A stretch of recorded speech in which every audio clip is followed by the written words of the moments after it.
Well, it's National School Bus Safety Week, and here at Fox 61, we're now highlighting the work that's done to ensure transportation to class goes smoothly. Yeah, before every school year, crews with the Connecticut Department of Motor Vehicles go and thoroughly inspect every single school bus in the state before they get cleared to pick up students.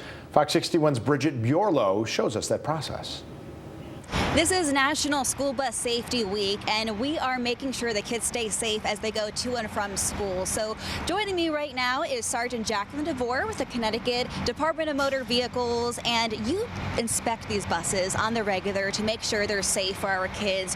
What is the step-by-step that you go through the process? It is a very extensive process, and every school bus in the state is mandated by state statute to be inspected once per inspection cycle, or essentially once per year.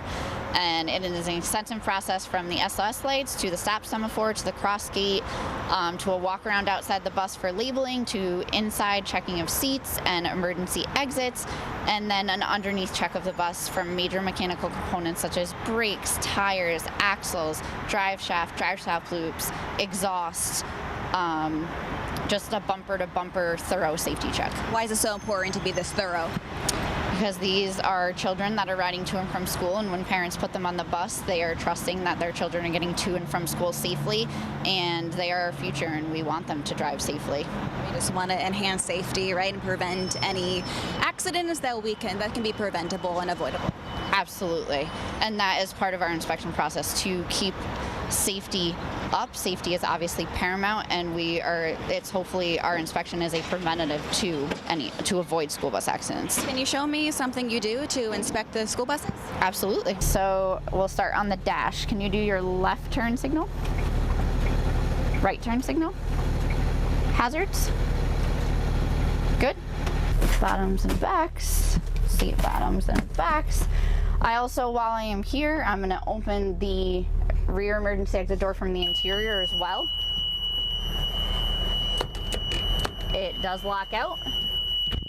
It does alarm as required. Fire extinguisher is its required piece of emergency equipment, so it is secured and the gauge is in green. Buses are also required to have a first aid kit. I'm going to check to make sure it has the proper contents: 2 1s, 2 2s, 4 4s, and a triangle. Normal operation, it is supposed to be secure. You can't get out. If I switch this to manual release, aka an emergency mode, I can then open the door and exit in the case of emergency. As I'm walking, I'm observing my windows for the window stops, as they have to be on both sides. We have to have red reflectors. They have their required labeling, so they have the company name, the phone number, the bus number, the license plate. The license plate light is working. And I'm going to open this, as this is required to lock out. And that is for evacuation drills that they do in case of emergency and a child had to come out the back. Every school bus is also required to be labeled for the seating capacity, and then no standees. So they have the proper labeling. A member of the general motoring public, when they see these flashing lights, they see the stop sign, what is that supposed to communicate to them? That is supposed to communicate them to stop, and that a bus is either taking on or discharging a student. And if they do go through those lights and that stop sign, there is a fine for that. It's Connecticut General Statute 14279, and it is a $475 fine for passing a school bus. Why is it something you take so seriously?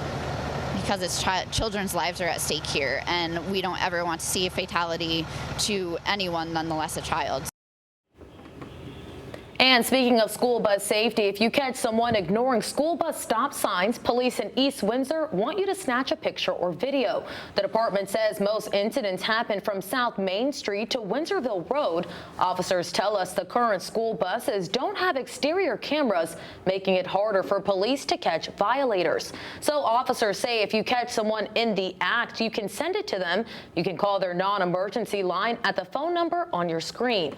Also keep in mind the goal is to help keep everyone, especially children, safe.